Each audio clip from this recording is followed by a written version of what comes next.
శ్రీ రామకృష్ణ ప్రభ ఛానల్ను చూడండి, మాసపత్రికను చదవండి. A ghost in the house of God. I hope you understood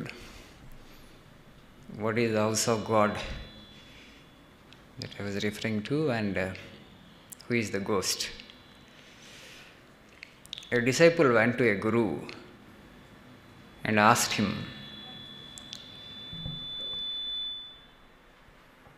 "Sir, I want God." The guru replied, "Remove I and want. You are God. I want God. Remove I and remove want. You are God. You are already God." So this body, which is the temple of God, is inhabited by a ghost. A ghost has sneaked into the house of God. Now all our struggle is to get rid of the ghost, to exorcise. What is the source of pain for us? You just tell me. Everybody says, "I am suffering." But they don't know what is that I they are referring to. I am suffering. What do you mean by that I? Body cannot suffer on its own, because body is just a physical entity. If you analyze, our Rishis have told, our scriptures keep telling, this I is only a myth. It doesn't really exist. It is a sham, it is pseudo, it is fictitious, it is unreal. We have discussed that. Sri Ramakrishna Prabha gives the example of onion. You peel on, keep it on. You keep all the layers, peel off all the layers, and the onion is not there. There is nothing like that except layers. Similarly, when you analyze what is this I, you go deep into your own being, you will find that there is no such thing as I. It doesn't really exist. You exist as your true self, which is actually the truth. But the most difficult thing is to turn inward and to look into our own selves. That is the biggest problem for the world. We want to know everything about the universe, but we don't want to know anything about ourselves. Who am I? I suffer. What do you mean by that I? No, I don't know. If you don't know, you just inquire into it. You'll find out who you are. What does that I refers to? No.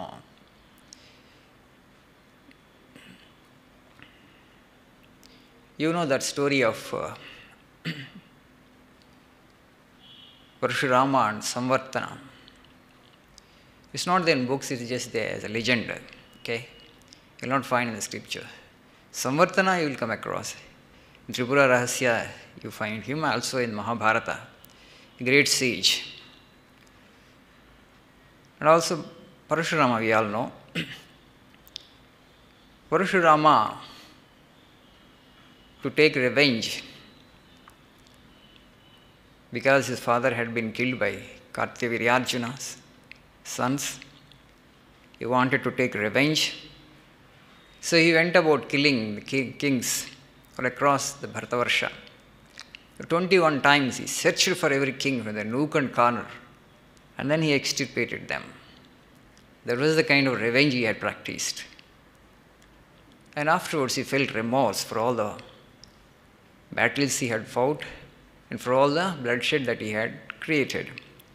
And he felt like doing tapas. He was on his way to Mahendra mountain.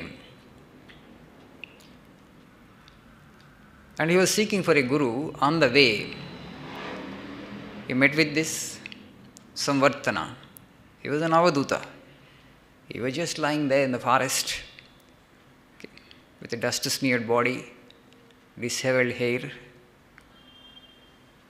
unclothed. He was just there, naked. So he was just lying on the path, and Parashurama was going.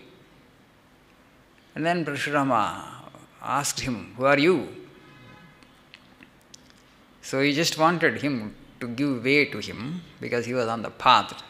Because once you become an Avaduta, you don't know which is path, which is this, which is right, which is left, which is north, which is east, which is west, which is south.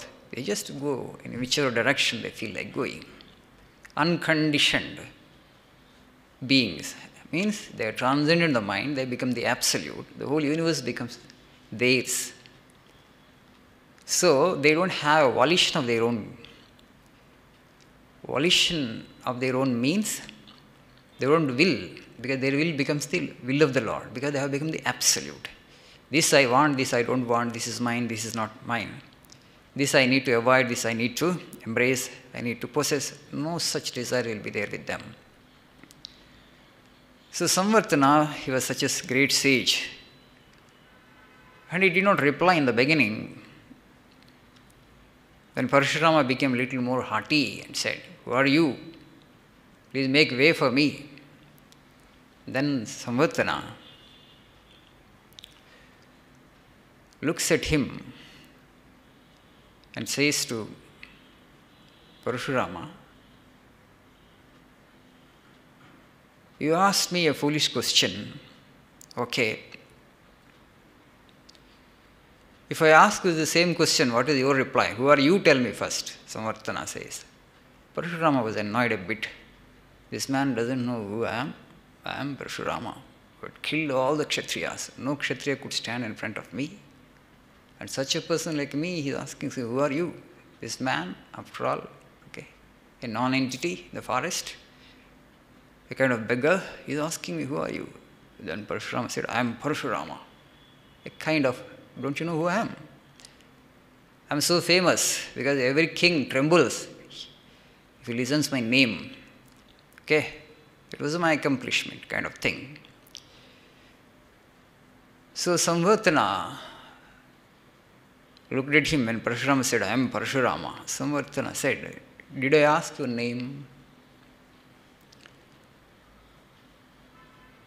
"I asked you, who are you?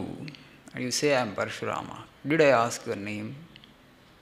"I did not ask your name. If I want to know you as Parashurama, a name, I would have asked you, what is your name? I asked you, who are you? The question that you put to me." And then Parashurama says, "I am Parashurama." Again he insists that, "You tell me then who you are." And Parashurama says, "I am Jamadagni's son." "Did I ask you whose son you are? I asked you who you are." Then he said, "Tell me who you are first. You have asked me the question." So Parashurama was perplexed. So he just went on telling that, "I killed because somebody had killed my father and I wanted to take revenge. I went about here and there killing." "Did I ask you what you have accomplished, what you have done? I am asking you a simple question. Who are you? The question that you have put to me." So Parashurama had no answer for this. A question for which you don't have an answer. You are asking me, who are you? Then Samvartana says, "Okay. When you say I, okay, when you say I, what do you mean by that Parashurama? What does that sound Parashurama refer to? What does that refer to? If that refers to this physical body in front of me, when you say Parashurama, that word Parashurama refers to the physical body that you are standing in front of me. You are a physical body, okay? What that Parashurama means? If I am a physical body, you must tell. So if you are a physical body, I am also a physical body. Then why did you ask me, who are you?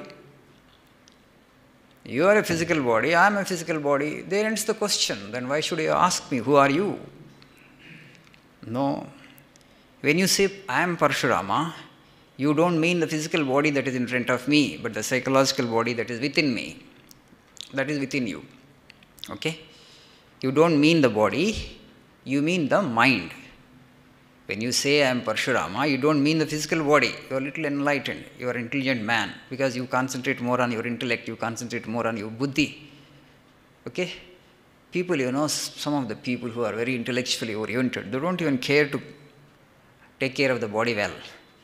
Okay, sometimes they even forget to eat food. Scientists also sometimes in laboratory, they are doing an exploration, they are doing an research. Sometimes they get possessed with, they get preoccupied with the thing that they like so much that they don't even pay attention to the physical body. It happens or not? It happens. They don't even forget to eat food, forget to actually take bath, forget to put on the good clothes also. So they are so embraced, deeply engaged in one particular action and they like it. And so they don't pay much attention to the body. And such people, you can say that they dwell more on their intellect. more on the thoughts. So, if you mean when you say I am Parshurama, the mind, you are a very knowledgeable human being, you cultivate intellect, you want to identify more with the knowledge that you have, not with the physical body. Okay? As physical body, I am not important, but as buddhi, as intellect, I am important. My mind is very important for me. My mind is full of knowledge. I am a storehouse of knowledge. I have read so many books, I have acquired so much of knowledge. And so I identify with the knowledge that I possess, not with the physical body as such. Physical body is just flesh and bones. I don't care. It's not that important for me. So when you say I am Parshurama, and you mean the intellect that you possess, or the buddhi that you have, the knowledge that you have, then you have a mind and I have a mind. I may not be on par with you in terms of knowledge, but I too have got a mind. I have some knowledge, you have some knowledge, maybe you have more knowledge. You are a mind and I am a mind, you are an intellect, I am an intellect. So again your question, who are you, is foolish. If you mean the mind, you have a mind and I have a mind. Why did the question, who are you? Then Samvartana says, okay, you may not be the intellect, you are an enlightened being. You are a jnani. You are an enlightened person. You have attained freedom, you have attained mukti. I suppose, if you are of that being, a being who has attained self-enlightenment, then everything it is consciousness. You are a piece of consciousness, I am a piece of consciousness, the whole universe is consciousness, the whole universe is God. Where is the distinction? Then why did this question arise in your mind? Who are you? What you are? I am also that. You are consciousness and I am consciousness. Where is the distinction in consciousness? There is distinction in physical body. You have one kind of body, I have one kind of body. Okay? If you identify with the physical body, that's one type of physical body, this is another type of physical body. That is one type of mind, this is one type of mind. Okay? In every way, your question is foolish, meaningless. If you identify with the body also, you have a physical body, I have a physical body. If you identify with the intellect, you have one kind of intellect, I have one kind of intellect. If you know that you are the soul, you are consciousness, there is no distinction in consciousness. Consciousness is everywhere the same. A man who has attained consciousness should not ask this question, who are you? Because what is you? The same thing I am. So then Parshurama's head started reeling. This man is not an ordinary guy. He understood. This man is full of knowledge, seems to be a man of enlightenment. Parshurama was seeking a guru. He wanted to know himself. He wanted to know the truth. Then he falls at his feet and Samvartana asks for enlightenment, asks for proper guidance, asks him to accept him as a disciple. But Samvartana says, I am not your guru. Okay? He has given some instruction. Parshurama did not absorb it because he was full of rajas. He had just now fought the battle, right? Mighty battles he fought. Sanguinary battles. Full of blood. He spilled so much of blood of kings. So the rajas has not sublimated yet. So Samvartana had given him some spiritual instruction, but he did not understand all of that. Parshurama asked him, please repeat what you have said to me. I did not grasp what all you have said. Then Samvartana says, he did not want to repeat his counsel again. He says, I am not your guru. You go to Dattatreya. He will enlighten you. So upon the instruction of Samvartana, Parshurama goes to Dattatreya. And the conversation between Parshurama and Dattatreya comes to us as Tripura Rahasya. There is a book by name Tripura Rahasya, which is a conversation between Parshurama and Dattatreya. And there the great sage Dattatreya enlightens Parshurama as to what consciousness is. About Chit, the word used there for consciousness is Chit, God. This is spirit, all-pervading spirit. God actually has consciousness, God has Chit, God has all-pervading spirit. So he is there everywhere. From him actually the whole universe has come into existence. So same Upanishad's philosophy in the form of a conversation, beautiful conversation between Dattatreya and Parshurama.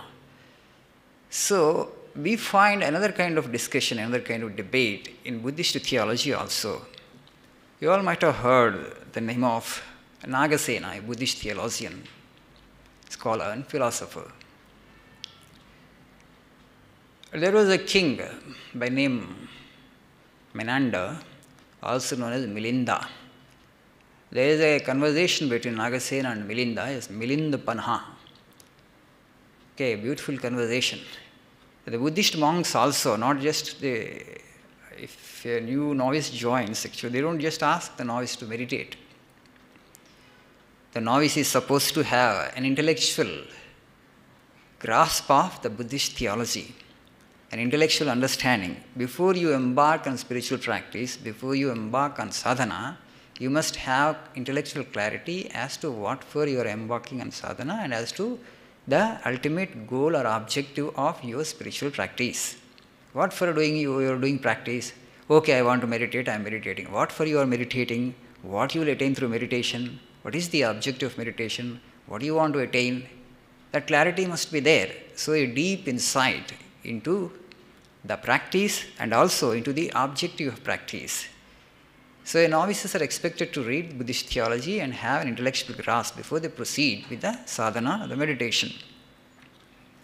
So the Milinda, he was actually ruling that Bactria, a great king, a philosopher king. He also had these questions: what is life? What is the ultimate destination of life? Where the individual goes, where the jiva goes, what is death? He had many questions. He was in fact looking for a philosopher who would enlighten him on these matters. So he heard about this Nagasena, Buddhist theologian, and then actually he approaches Nagasena. So he approaches Nagasena and he said, I have some questions and I want to ask you. I heard you are a well-read man and you have a lot of clarity on philosophical things. Spiritual. So the first question that Milinda asks is, what is your name? And how you are known as? He says, I am Nagasena. He did not ask, who are you? He just asked, what is your name? How you are known? So, I am known as a Nagasena. But then Nagasena says, this word Nagasena is only a denomination. It's an epithet. It's only a denomination. It's an epithet. It has no significance of its own. It is insubstantial, this name. Don't take it seriously. People call me by Nagasena. I am known by Nagasena, but it's only a denomination, insubstantial. So there is nothing like Nagasena. He says, no, there is no individuality like Nagasena. What he meant to say is. Then Milinda, he was a bit perplexed. Then he asked, then who is teaching whom? You are guru, you are a preceptor. Novices, monks, new monks come to you with questions, and people like me come to you and we ask questions, you answer. If there is no person like Nagasena, then who is answering the questions of whom? If there is no teacher-disciple relationship, okay? You say that there is no teacher-disciple relationship, you say there is no person like Nagasena, then where is good? Who is doing good and who is doing bad? If this individuality is a myth, if this Nagasena is a myth, then again Nagasena says, this is only a denominational purpose. It has no existence of its own. So this Nagasena individuality is a myth. Again Nagasena insists on saying that. Then Milinda says, if somebody had killed Nagasena then there would be no murderer. Is that okay? You say that there is no entity like Nagasena. If somebody had killed Nagasena, somebody were to murder you, then there would not be any murderer then. Because Nagasena is a non-entity. You say there is no person like Nagasena, no individuality. Yes, Nagasena says this individuality of Nagasena is a myth, there is nothing like Nagasena. Then Milinda says, explain it to me, I don't really get it clearly. And he says, then this hair is Nagasena? If there is no individuality in you, if individuality is a myth, is this hair Nagasena? No. Then he says, is the nails Nagasena? No. Then is this body part, that body part he asks ultimately, the aggregate of parts Nagasena? No, he says. Milinda actually. Then you explain it clearly, I don't get it, what you mean to. When you say that there is no individuality like Nagasena, this Nagasena is only a denomination, it's only a myth. It is only for convention purposes, right? See, we don't come with a name when we are born. After we are born, we are given a name. then that becomes very important for us. Okay? We don't come into the world with a name. We just come as an aggregate of parts, bodily parts, and with a psychological structure. After you are born into the world, you are given a name, but that name becomes very important afterwards. You have not brought it into the world when we come, when we are born, but are subsequently given, but that becomes so important. When somebody calls you with that name, you respond. Somebody praises that name, you become fat. If somebody criticizes that name, you become contracted. That becomes so important afterwards. It's only a fictitious thing, but it plays a very, very major role. It's the ghost. That's why today's topic is a ghost in the house of God. So this name is playing so much of mischief. You just imagine, none of us has any name. Nobody here has any name. Okay. What is the problem then? There will be some problem in conducting the affairs of the mundane world. Okay? Problem only in conducting the affairs of mundane world. But philosophically speaking, spiritually speaking, no problem. There is no need for us to have any name.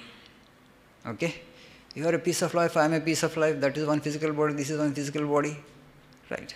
We can just conduct. You can just X, Y, A, B, C, D, E, F, G, up to Z you can have. Now you can have some other. Or you can give a number 1, 2, 3, 4, 5. But that is also kind of name only. Because if suppose you are given the number 2, as soon as say that 2 is a great man, you will become fat. Okay? It doesn't matter. Some identity you have taken up, but you have forgotten that it is a fictitious thing. You have forgotten that this is a fictitious thing. Then Nagasena asked Milinda, how have you come here? Have you come on foot or have you come by your chariot? Then Milinda says, I have come by my chariot. So then tell me, is this wheel the chariot? Nagasena points out to the wheel of the chariot and asks him, what is this chariot you tell me? Is this wheel the chariot? Then Milinda says, no. So then is the axle the chariot? No. Is it the chassis that is the chariot? No. So is it the yoke that is the chariot? No, says Milinda. Then what is chariot? Is the aggregate of all these wheel, axle, chassis, yoke. Can it be said that the aggregate of all these parts is the chariot? I will give you all these parts individually. Wheel, chassis, yoke, axle. Can all the aggregate of these parts be called chariot? Milinda says, no. All the parts are assembled in a particular way and now you call this chariot. Is there anything separately from the parts? Parts are there, parts are real.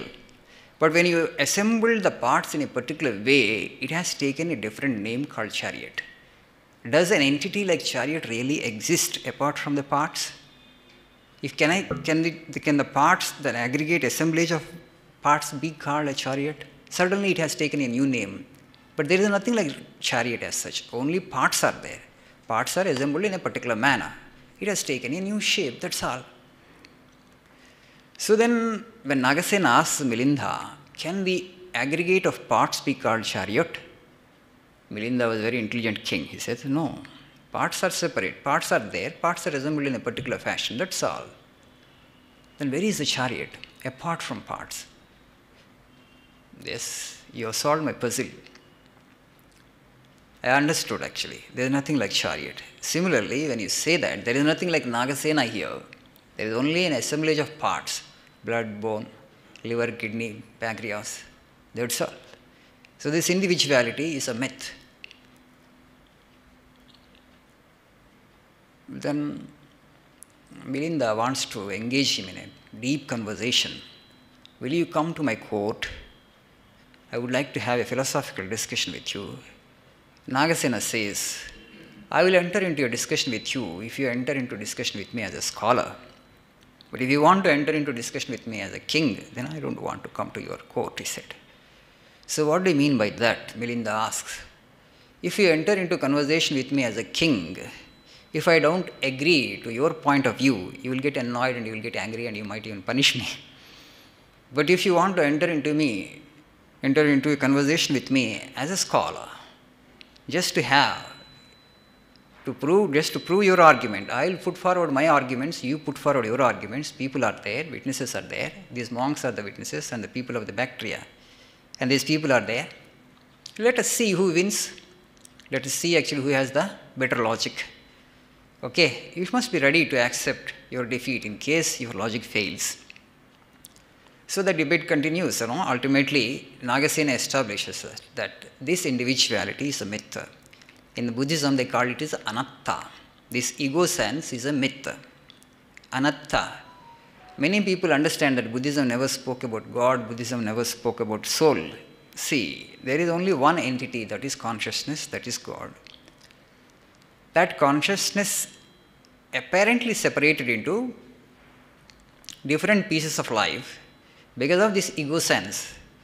When you know that the ego sense is a myth, when you drop that, you exist as your true nature. You exist as nirvana. You exist as consciousness.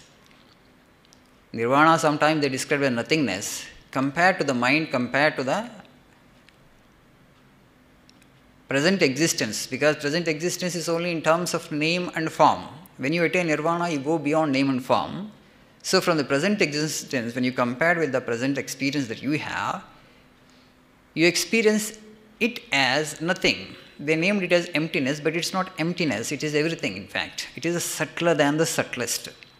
This way we have a positive word here. We call it mukti, we call it God, actually we call it consciousness. It is not actually an emptiness, it is everything.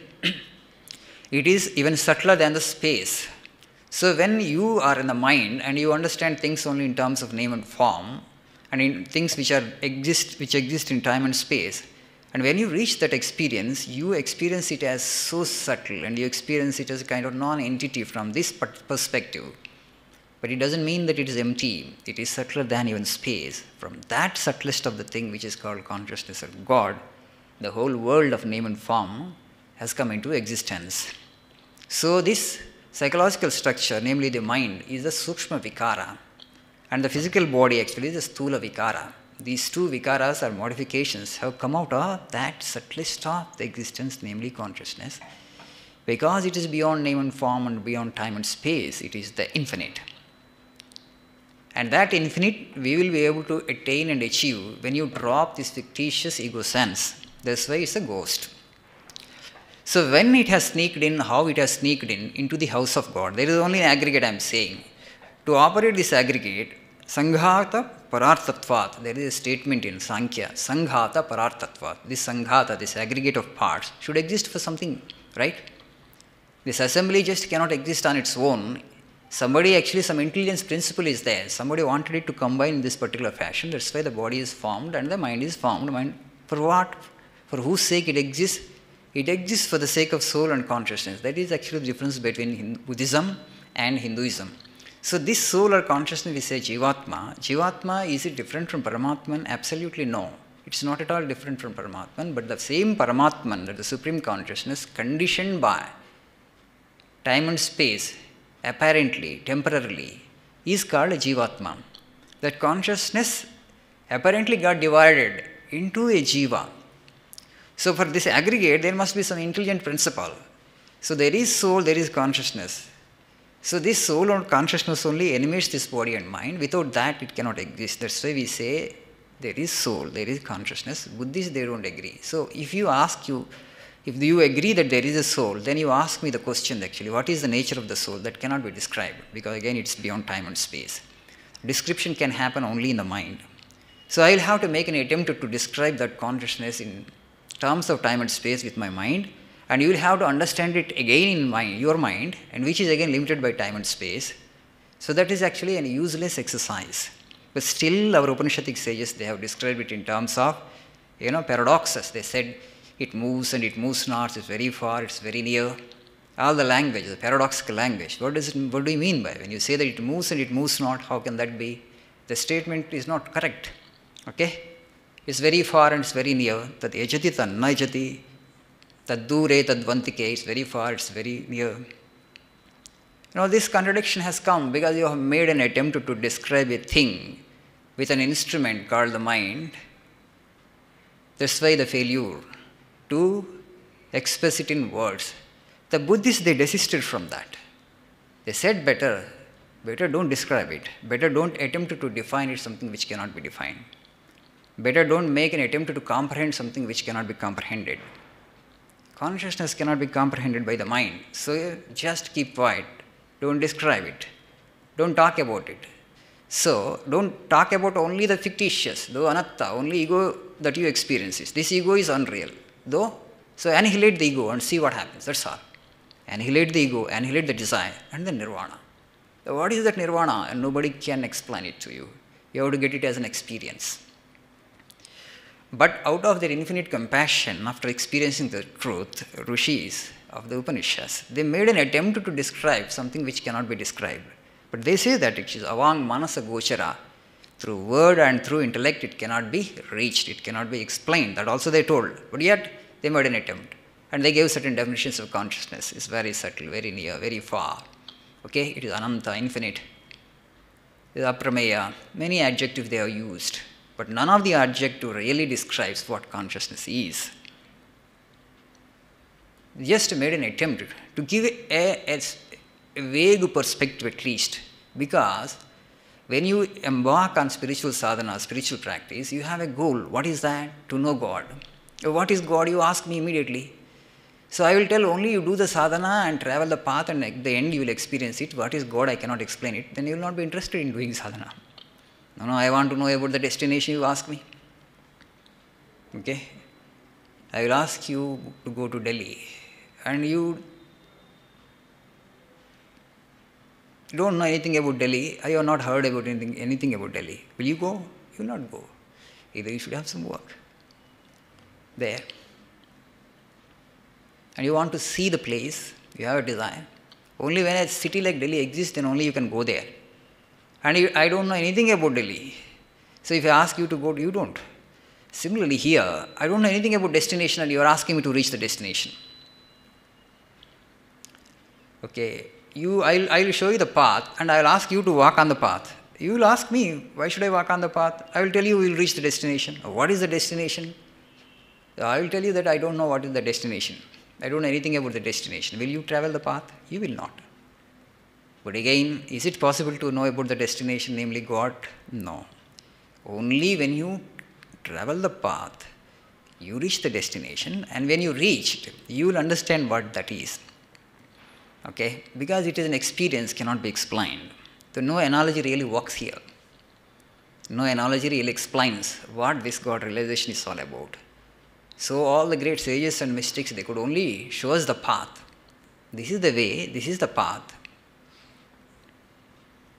This is the practice. They have given us the practice. You just practice and you will get the enlightenment. And after getting the enlightenment, you will not have the question, what is enlightenment, what is God? You will not come to me with the question that this is God, this is enlightenment. Now you have known by experience. All the questions will disappear for you. You have no doubt of any kind. Your enlightened means that you have become omniscient. You have become all-knowing. There is nothing more for you to know. You have known yourself. So now, we have in our theology, in Sanatana Dharma, this beautiful understanding of Prakriti. So then what is the problem if this is not there? This ego sense is a myth, ego sense is unreal, it's a pseudo, it's a sham. What is the problem? Why can't I drop it? Why can't I have enlightenment now itself? Why can't I have the experience of consciousness, experience of God? Just like that. I have the wish, I have the longing, but I don't get the experience that easily. Though it is fictitious, unreal, it's anatta. Buddhists say it is anatta, unreal. Ego sense is unreal. Every day when you go to sleep, actually you don't have that. You don't say I in your deep sleep. Where do you go? You go to the infinite, you go to the real nature. You exist as the infinite, but again when you wake up, you become the finite. So this sleep is happening unconsciously, in ignorance. Ultimately, when you are asked to reach enlightenment, when you are asked to strive for enlightenment, you are told to get that infinite nature of your own being, which you experience every day in deep sleep. You don't exist as physical body, you don't exist as mind, but you exist as your infinite nature. There is no suffering of any kind. It is absolute ananda. It is a bliss. It is not contaminated, it is not defiled by pain. a painless experience, an eternal experience, and an immortality. So, why is it so difficult to conquer this ghost, to conquer this ego sense, which has sneaked into this temple of God and is playing the mischief? So, our people have studied the Prakriti mind thoroughly, and they have classified the mind into three kinds: the tamasic mind, rajasic mind, and sattvic mind. Tamasic ego sense, rajasic ego sense, and sattvic ego sense. The characteristics of tamasic ego sense, rajasic ego sense, and sattvic ego sense clearly delineated and beautifully described in Srimad Bhagavad Gita in the 14th chapter, Gunatraya Vibhaga. What are the characteristics of a sattvic individual? What are the characteristics of a tamasic individual? What is the characteristic of a rajasic individual? Let us say your ego sense is predominantly tamasic. This ghost actually is one ghost, but it has three different forms. It can put on the tamasic form, it can put on the rajasic form, it can put on the sattvic form also, this ghost called ego sense. When it puts on the tamasic form in an individual, let us say, the ghost actually appears as in its tamasic form in a particular individual. So what happens, this ghost which has sneaked into the house of God, it doesn't even acknowledge. It has usurped the property of somebody else, but it doesn't even acknowledge. Do you understand? It's a riddle. Okay? It has entered into this being, but it doesn't even acknowledge that I am an usurper to the owner of the property. Who is the owner of this property? His body and mind. Who? God. Okay? I think 2-3 weeks before we discussed this. Okay? We are part of the universe. The universe is created by God. God actually is the owner of the universe. So we being the part of the universe, we also should belong to God only. So God is the owner of the universe. So He owns our body and mind also. Then where this I has come, I am saying. Okay? He is the owner. So property has to go to Him because He is the rightful owner. Because the whole universe belongs to Him. When the whole belongs to Him, how the part belongs to you? Okay, part also should belong to the person who owns the whole, right? So this also should belong to God. But in between, this ghost has entered. Our parents have given us the name and we take it too seriously, that's all. Okay, that we have concretized it. It's only a denomination, it's only for the purpose of convention. It is only for the purpose of convention, but it has become so real for us. So when this ghost puts on its tamasic form, it behaves in one particular way. How it behaves? It has usurped the property of God, but it doesn't acknowledge that. Okay. It doesn't acknowledge, okay. But will it put to you good use? No. How it uses it? It has taken the property of God, but it doesn't even use it for its own advantage. Okay. How? You may say. An individual who is of tamasic disposition, he doesn't even know what is good for him. Pravrittim cha nivrittim cha na jana vidurasuraha. Okay, aprakarasho apravrittischa. No intelligence shines. There will be confused understanding. There will be confused understanding. So when you say that you don't know what is good for you, and your behavior and conduct and actions will be in such a way that you will trouble others with your understanding of life, with your actions, but still you don't bother. You are not even conscious, you are not even aware that my actions, my behavior, my undertakings, they are troubling my own people, the people who surround you, people who are actually your family members. You see so many such people in the society. They are totally irresponsible. Whether my action, whether my behavior actually, is it troubling them or is it making them feel happy? Is it making them feel good about me? No. You are troubling others, but yet you are not mindful. That means you are totally irresponsible. So when this ghost puts on its tamasic form, first, it doesn't acknowledge that it is the usurper. It has taken the property of God, namely the body and mind belong to God. It has taken the property of God, but it doesn't acknowledge that I have taken it from you. It doesn't acknowledge that I am the usurper. It doesn't acknowledge that I want to use your property for some time. Okay, it thinks it is the owner of the property. Okay, it assumes it is as the owner of the property. Whether it uses the property for its own welfare, but it doesn't use it for its own welfare also, for its own good also. So that is the problem when this ghost called ego sense puts up its tamasic form. When it puts up its rajasic form, it will be very ambitious. Rajo ragatmakam vidhi, trishna sanga samudbhavam. That will be full of passion driven, full of ambition, full of desire. Okay, it wants to acquire things for itself. It wants to have all the possessions of the world for itself. It wants to serve itself, and others are all secondary, non-entities. I want to live for myself. I want to enjoy it for myself. Does it acknowledge that it is the usurper? Does it acknowledge that it has taken the property of somebody else? No. It doesn't acknowledge to God either. The Rajasic Ahankara is also like that. Only when the ego sense becomes Sattvic, when this ghost takes up the form of Sattva, when it puts up its Sattvic form, then actually it acknowledges, oh Lord, this is not mine. This body and mind are yours. It acknowledges, I have wrongly usurped your property and I will give it back to you. I am not in position to give it back to you all of a sudden because I have my interest here, because you have taken a name, then you have educated yourself, you have acquired some properties, so many things of mine. Okay, this I is not simple today. I have become educated, I have my spouse, I have my children, I have my properties, okay, I have my possession, I have my wants. It becomes all of a sudden, how can you give it back? That is the problem. Okay, let us go back to the question that. So if this ego sense is so fictitious, if it is so unreal, what is the problem in dropping it and experiencing myself as the pure consciousness? What is the problem? Because this ego sense even has not transformed into a sattvika ego sense. So this ghost actually is a rajasic ghost. It has put up its rajasic form. It has put up its tamasic form. When it puts up its sattvic form, it values qualities like kindness. It values qualities like compassion. It values qualities like humility. It values actually virtues like truthfulness, righteousness, non-violence.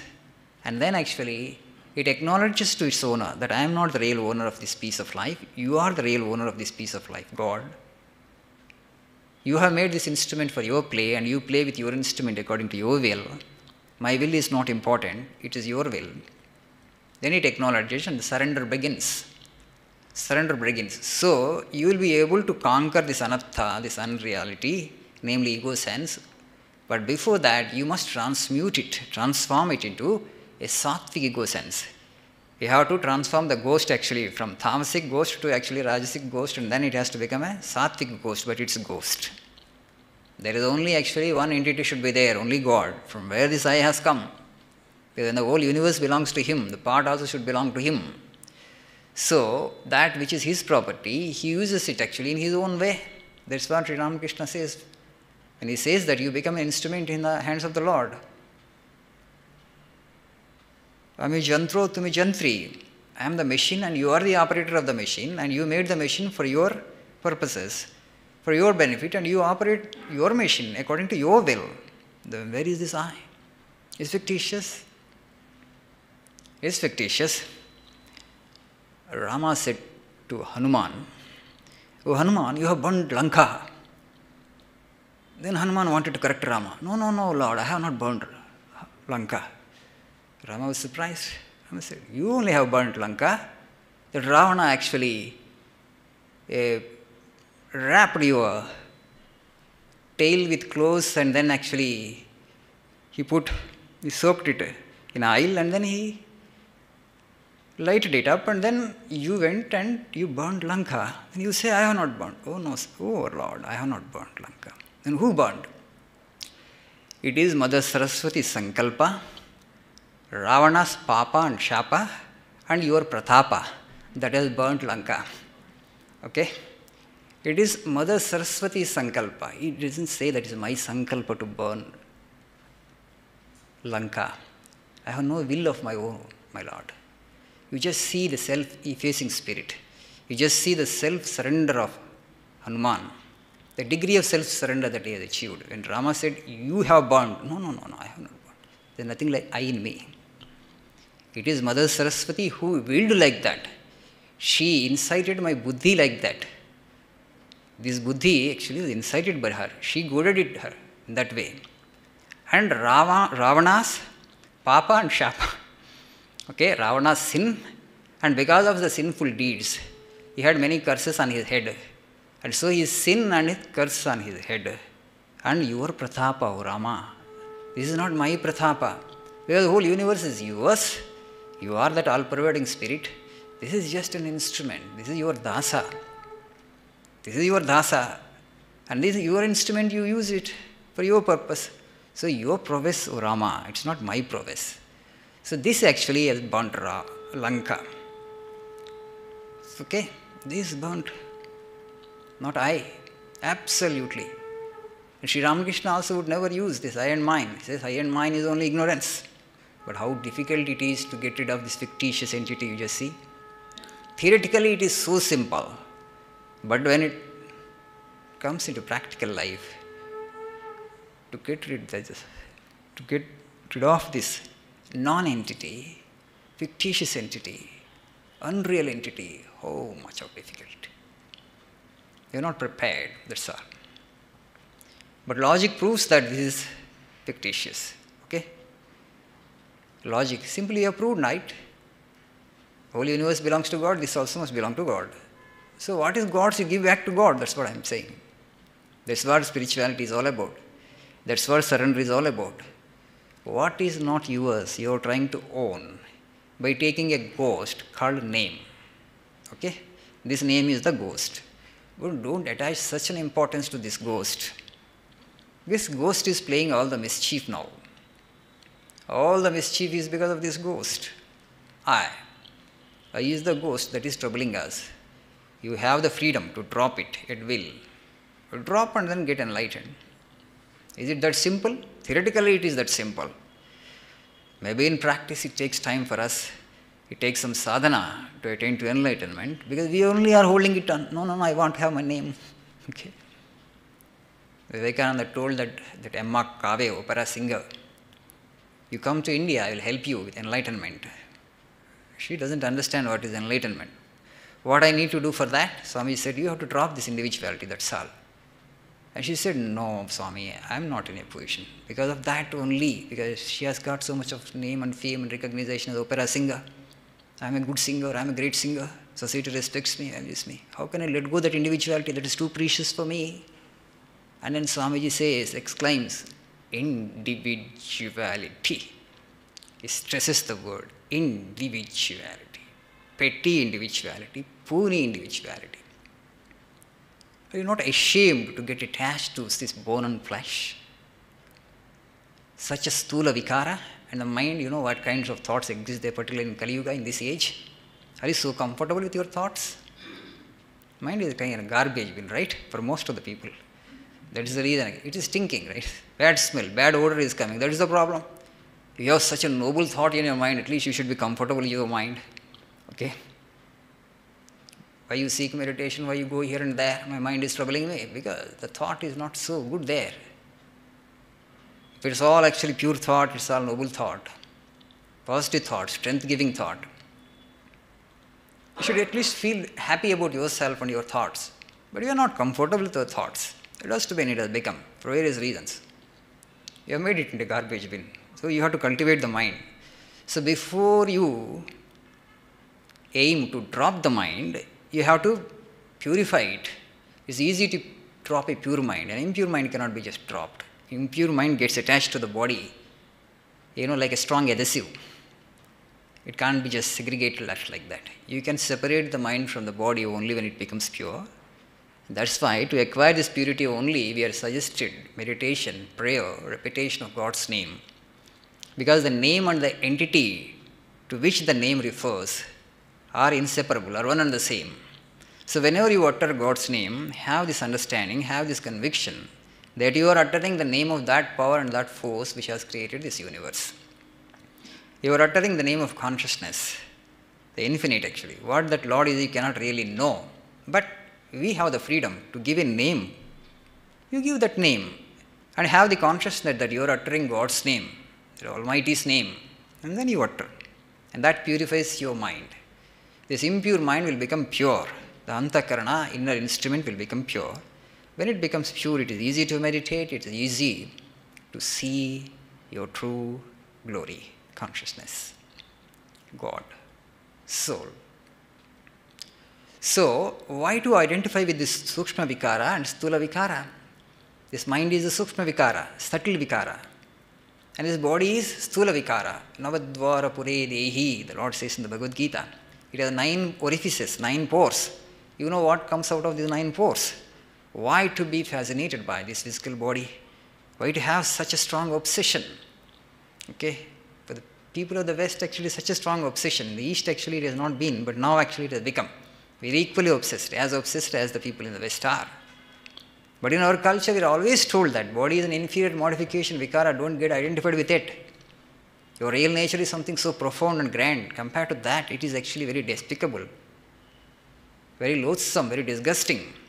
But now, problem is, this ghost, as it doesn't know anything about the consciousness, the source from which it has come, so it just gets attached to the body. It doesn't know where to put his head on, where to lay. It wants some hold. It's like a bat, bat. The bat, it hangs upside down to a branch. Like that, this ghost of a mind is also. It is attached to the branch called the body, and now it can't give that up. So where to hold, where to get hooked on. So it needs something to catch on. It can't just exist on its own. Mind is like that. Now it is holding on to the body. So you want to withdraw it from body. Then where actually it will go? It has to go to God. There is no other source. So if you don't know how to meditate on God, if you don't know how to actually send it back, this is the problem. Because it cannot conceive of that. Body it can conceive, mind very easily. But consciousness it is not able to conceive.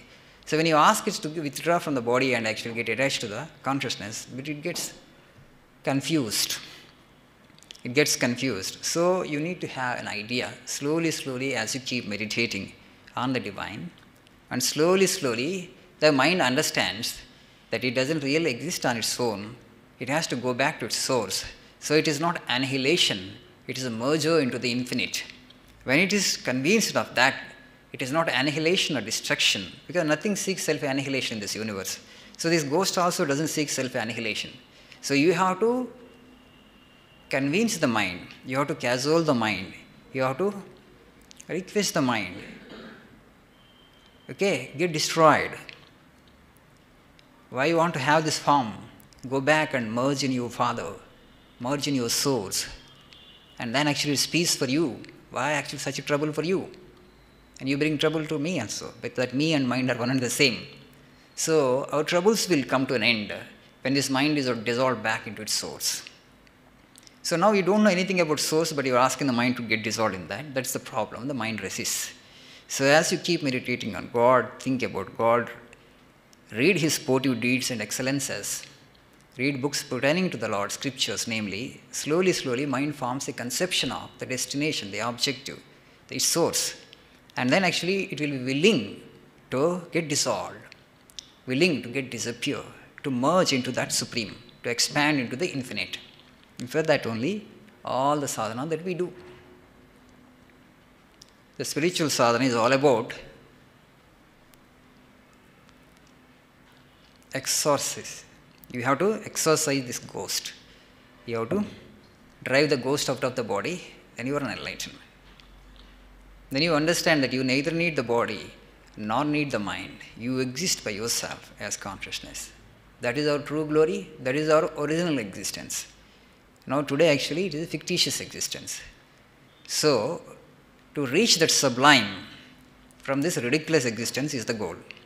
Present is ridiculous, truly ridiculous. Okay, this physical body is truly ridiculous entity. Mind is also a ridiculous entity. And now we can't help holding on to the ridiculous because we don't know the sublime. We don't know the higher. We don't know the beyond. So for that you will get an understanding and grasp as you keep meditating and doing sadhana. Slowly. Then the spiritual life you will relish. And the sadhana you will relish. And now you just see the society and how actually people describe their success in life. Only through material possessions, right? Money, name and fame, material possessions. If somebody wants to lead a spiritual life and he is trying to purify the inner instrument, they don't understand. They can't figure it out what his achievement is all about. okay, without knowing yourself, without knowing who you are in reality, you will never have true peace and happiness. You will never get that real peace or beatitude that you are aspiring and longing for. And ultimately, what is there in front of every one of us? Only death. People will say wise, but they are not really wise. What is there in front of every human being? Death is the only thing. That's why you just see old people, they become very nostalgic because they can't look forward. Because forward only in front, only death is there.